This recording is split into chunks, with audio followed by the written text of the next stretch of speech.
Also, it's because I need to explain things. This is a first-person narration, and I need to explain things. Since I can't do the omniscient narrator thing, things have to be explained that won't be familiar to most readers.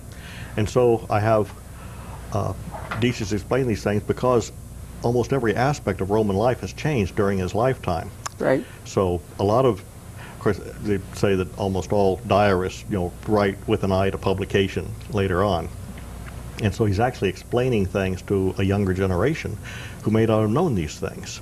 No, it's a very nice technique. It also gives the reader some security that he is surviving these tremendous upheavals. Yeah, that of course, that inevitably makes for a slight lessening of tension and suspense, and that you know that he's going to survive this particular.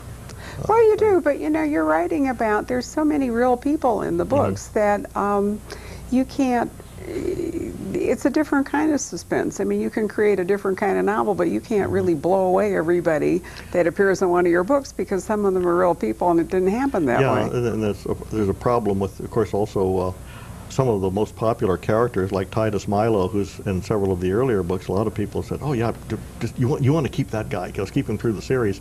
I have to tell them, well, no, he's a historical character. I know when he's going to die, and it's not all that far away. But on one, for instance, there was a lot of repetition of names in ancient Rome. They only had a few names, and so a lot of people will have the same name. There's a man who's involved in the Catiline conspiracy, the subject of the second book, named Calpurnius Bestia, and I have him killed off at the end of the book. But people have pointed out, well, look, there's Calpurnius Bestia later on. Cicero defended him a couple of years later.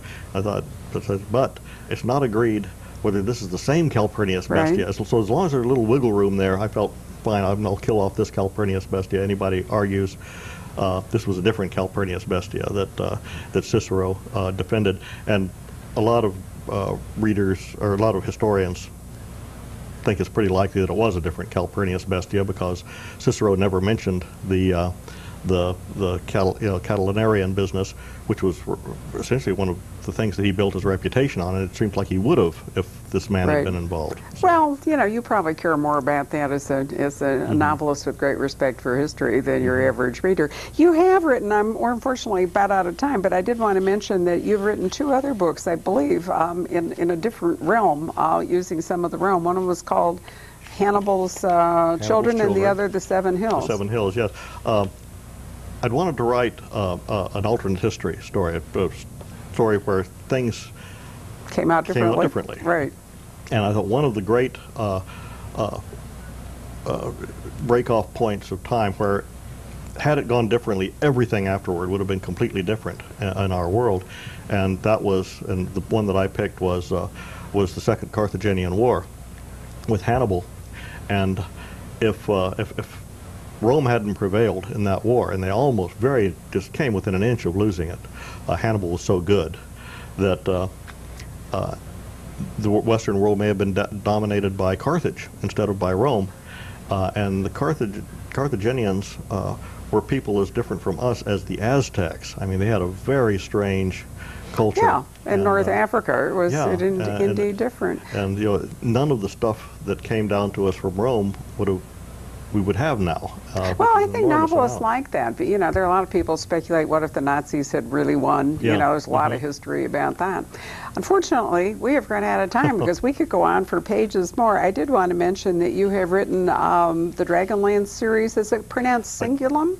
The Singulum. Yeah, the Singulum series, Space Angel, and then you have a number of just individual novels. Yeah, Space Angel and Window of the Mind, those were 2 young adult science fiction novels that I wrote. Well, I've always found it enormous fun to track your career. While I know you primarily as the SBQ author, I've read some of your other work, and I think readers are very fortunate that, that your mind ranges so far. Oh, thank you. And you're such a good writer. Thank you, John.